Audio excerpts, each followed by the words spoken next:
¿Por qué estamos como estamos? ¿Hacia dónde vamos? En definitiva, no solo en lo económico, sino también en cuestiones que tienen que ver con la economía, pero que están directamente ligadas a la política. Y por supuesto también vamos a estar haciendo un repaso a lo que ha venido ocurriendo en las últimas horas, un verdadero boom, digamos así, hay en el turismo, algo, en este turismo cortito, pero algo que era absolutamente impensado. Pero vamos a empezar, como siempre, por lo primero. Y lo primero es conversar con Gastón Utrera, porque se están desarrollando una serie de acontecimientos que tienen que ver con estas últimas disposiciones, que como siempre, Gastón, ¿cómo te va? ¿Cómo te va, Gustavo? Que como siempre, el Banco Central de la República Argentina, y por ende el gobierno, las toma día viernes. Y bueno, y ya comenzaron a regir hoy las nuevas disposiciones sobre el dólar, en este caso, tratando de contener todas las operaciones que son, digamos así, legales. Es decir, se ha puesto un cepo sobre el cepo. Pero primero quiero conocer tu opinión sobre eso y después lo que ya está sucediendo, porque los argentinos, como siempre, y los grandes especialistas en las maniobras financieras, cambiarias, monetarias, lo que fuere, ya le encontraron un camino alternativo. Bueno, contame tu punto de vista frente a este nuevo cepo. Bueno, para que todos los que nos están viendo lo entiendan fácilmente, es como nosotros dos no podemos comprar libremente, comprar y vender dólares en el mercado oficial de cambios.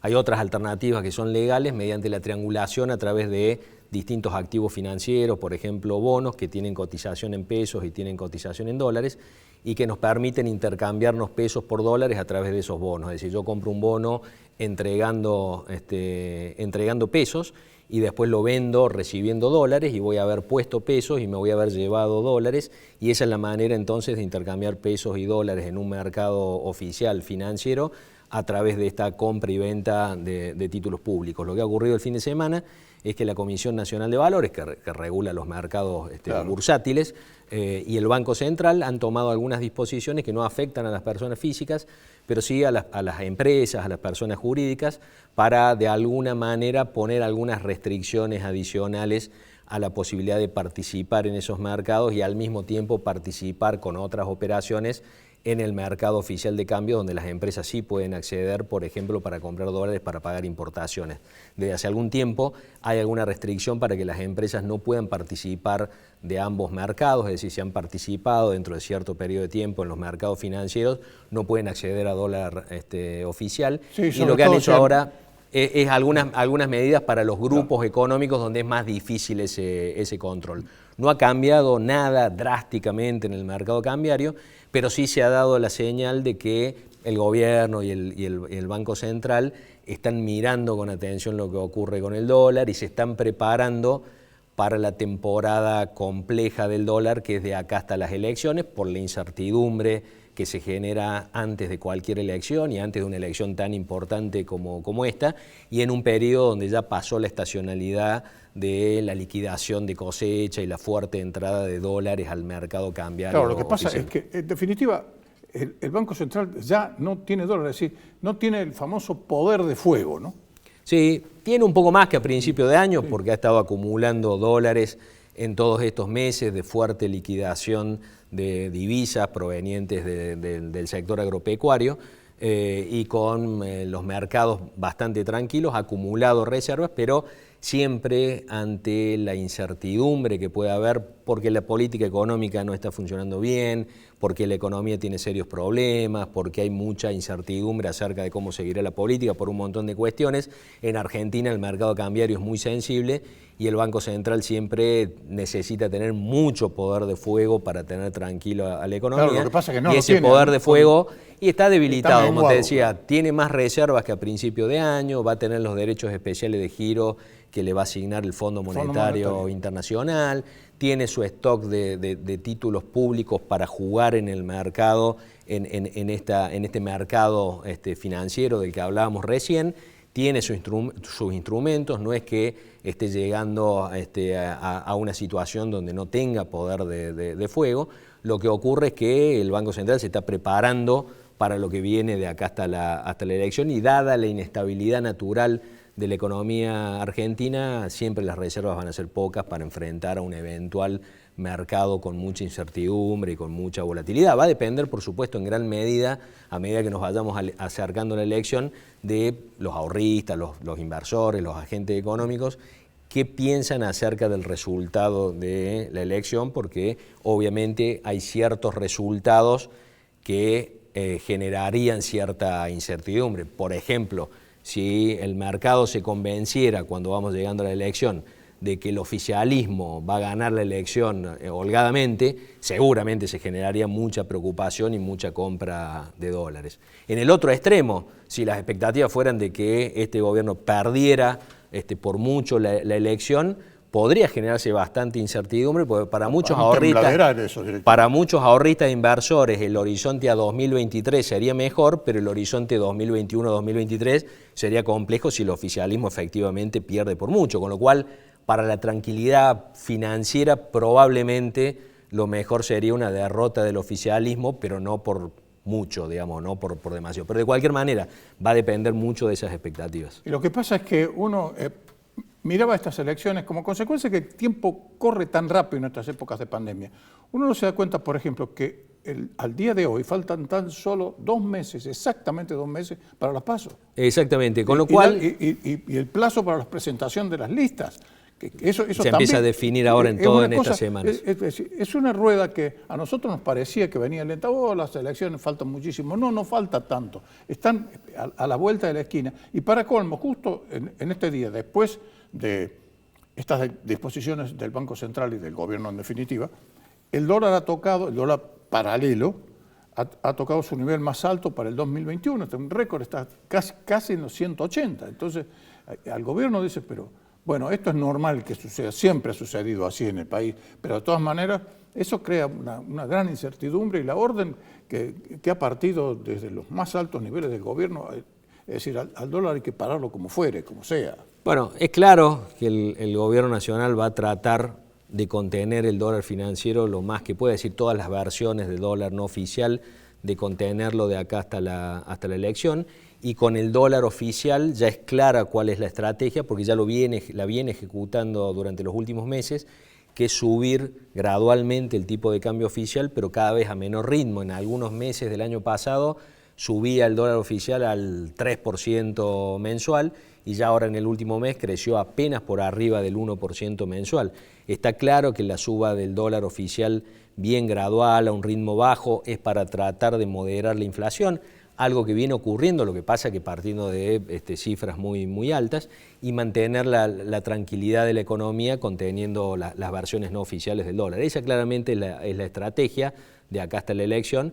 Veremos si le alcanzan los instrumentos para lograrlo, pero la estrategia es clara. Claro, bueno, hablábamos recién de los caminos alternativos que siempre encuentran los operadores, que son avesadísimos en eludir control y control cepo, como por ejemplo eludir controles haciendo operaciones tete a tete, es decir, yo te vendo, vos me comprás, no hacemos nada. Es decir, por supuesto no hay ninguna garantía, es decir, todas las garantías que pasan por los registros oficiales no existen, pero la necesidad tiene cara de hereje, y cuando hacen falta los dólares, que en este país sin moneda el dólar es indudablemente la moneda de cambio, indudablemente se le busca la vuelta. Es decir. Bueno, eso efectivamente es lo que ocurre en cualquier economía que tenga todas estas trabas, todas estas restricciones, y hace que la economía quede muy distorsionada, porque en definitiva termina habiendo muchos precios distintos para un mismo bien, que es el dólar. Teníamos ya antes teníamos, veía una publicación que teníamos 10 tipos diferentes de dólares. Ahora con estos dólares nuevos, anda a saber. Sí, el punto es que estamos lejos de la posibilidad de unificar el mercado de cambios. Tenemos eso el siempre es complejo. El dólar ahorro, el contado con liqui, el dólar bolsa, el dólar MAE.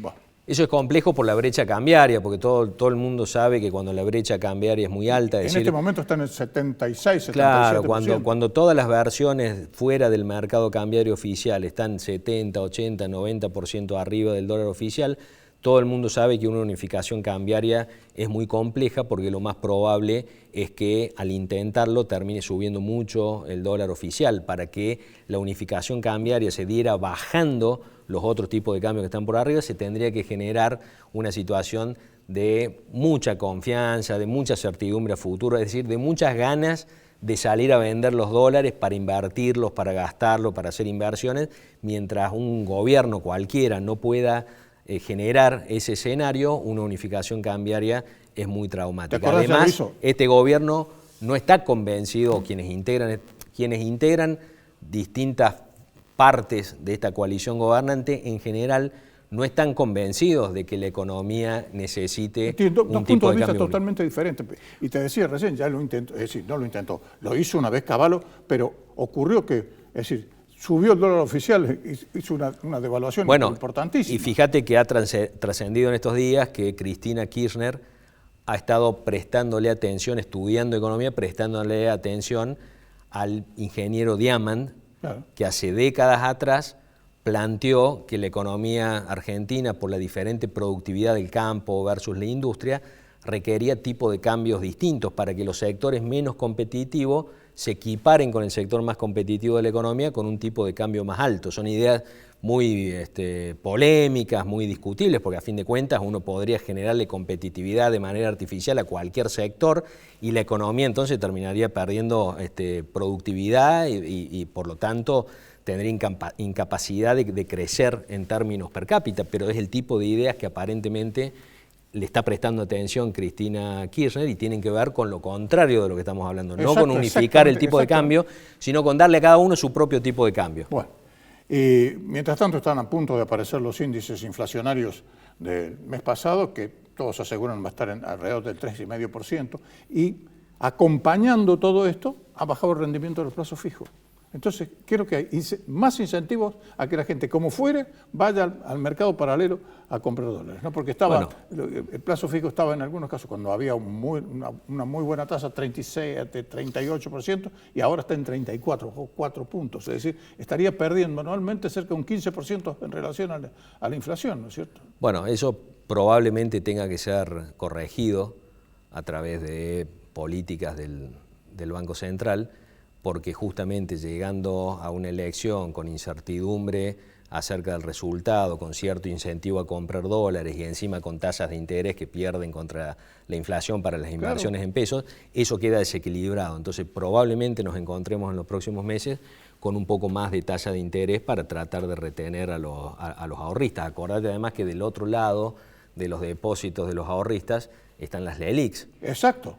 Y si los ahorristas desarman sus posiciones de plazo fijo... 2.000 millones de dólares, 2.000 millones de pesos, ¿cuántos son las LELIQ? 2.5 billones de... 3.5 billones de pesos. Sí. Están por encima de la cantidad de dinero en circulación. Entonces, si los ahorristas deciden desarmar sus ahorros en pesos, los bancos tienen que cobrar las LELIQs y por lo tanto el Banco Central tiene que emitir dinero. Eso siempre genera un equilibrio muy sensible, muy complejo, porque la cantidad de LELIQs y pases pasivos son dos instrumentos que tiene el Banco Central para hacer lo que viene haciendo desde hace tanto tiempo, emitir por una ventanilla para prestarle al Tesoro Nacional y sacar de circulación por otra ventanilla colocando las LELIQs. El porcentaje de las LELIQs y los pases pasivos con relación a la base monetaria está en niveles bastante parecidos al pico de 2018 en épocas de Sturzenegger, cuando no se usaban las LELIQs sino las LEVAQs.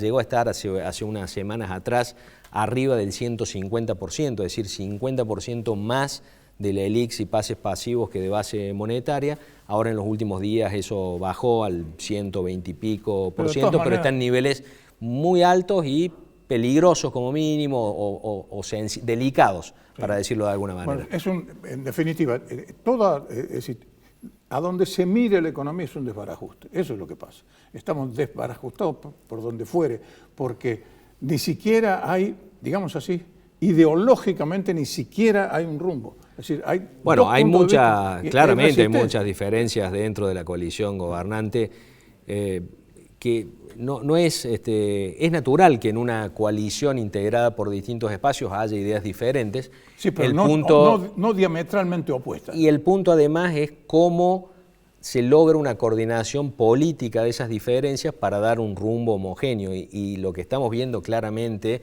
desde el arranque de este gobierno es que termina habiendo idas y vueltas en las políticas económicas dependiendo de cómo van condensando esas ideas tan diferentes. Lo hemos visto muchas veces, acordate el año pasado cuando el propio ministro de Economía un domingo planteó que de ninguna manera se iba a profundizar las restricciones cambiarias y 2 días después el Banco Central anunció nuevas restricciones cambiarias, con lo cual quedó desautorizado el ministro de Economía. Y 3, 4 semanas después ocurrió lo opuesto. En realidad, como no funcionó lo que hizo el Banco Central, el presidente terminó dándole razón a Guzmán, que cambió algunas cosas, terminó desautorizando al presidente del Banco Central. Bueno, eso cuesta mucho en términos de credibilidad y en términos de la incertidumbre. Y desde adentro también, porque también hay que tomar decisiones acá en base a lo que uno crea que va a ocurrir con la política económica. Bueno, y en medio de todo esto, lo que más seguramente nos interesa a todos, lo que ocurre con la actividad económica, con la economía real, la mala noticia es que la recuperación que venía trayendo la economía en general desde el piso en abril del año pasado se frenó a comienzos de este año.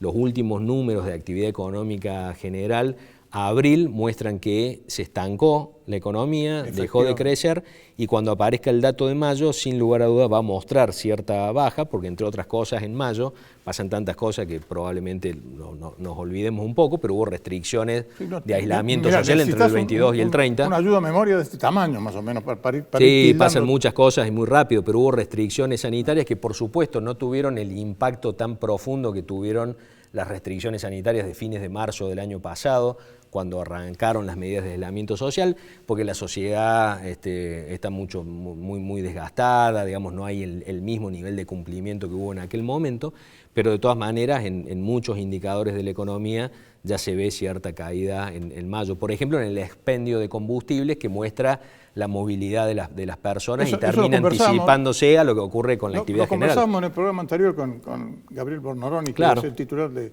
FKK aquí en Córdoba, que me decía la caída realmente muy importante que es sobre todo en las naftas. No así en el gasoil. ¿Por qué? Como consecuencia del buen desempeño del campo, ¿no es cierto? Es decir, y que en general esté inmune a las medidas de aislamiento social porque el campo sigue funcionando y un montón de producción agropecuaria, especialmente en Córdoba, que si algo vimos en medio de la pandemia es que ha sido la provincia o una de las provincias donde menos cayó el expendio de gasoil, mostrando que ha resistido mucho la actividad productiva, especialmente en el interior de la provincia. Sí, efectivamente, y ha sido así, lo mismo está pasando con el tema de la maquinaria agrícola. Algo tiene que andar bien. Bueno, y el último tema está en estas negociaciones que está teniendo Guzmán, a pesar de todo este desbarajo, usted como lo calificábamos recién, está negociando con el Fondo Monetario Internacional, pero esto hasta que no esté definida las elecciones no va a tener una también definición, ¿no? Bueno, creo que va a depender del escenario que vayamos viendo. Si lo financiero empieza a complicarse por lo que hablábamos recién de las expectativas sobre el resultado electoral, la carta en la manga de acordar con el Fondo Monetario para calmar las aguas, creo que siempre va a estar disponible y por lo tanto creo que va a haber un cálculo político de tiempistas. Si la cosa está tranquila, tal vez dejarlo para después de la elección y no arriar ninguna bandera ideológica en un acuerdo con el Fondo Monetario Internacional, pero si fuera necesario cerrar un acuerdo para tranquilizar las aguas. Muy probablemente lo que está haciendo Guzmán es tener listas cuáles serían las condiciones para ese arreglo para que cuando la política le diga que hay que hacerlo, lo termine haciendo. Ahora, vaya a saber si queda tiempo, porque como te decía recién, es tan veloz el tiempo, es decir, el tiempo está corriendo normalmente, lo que pasa es que nosotros estamos aletargados y de golpe decimos, bueno, vamos a cerrar con el fondo, pero la negociación misma, tomada la determinación del acuerdo, lleva su tiempo.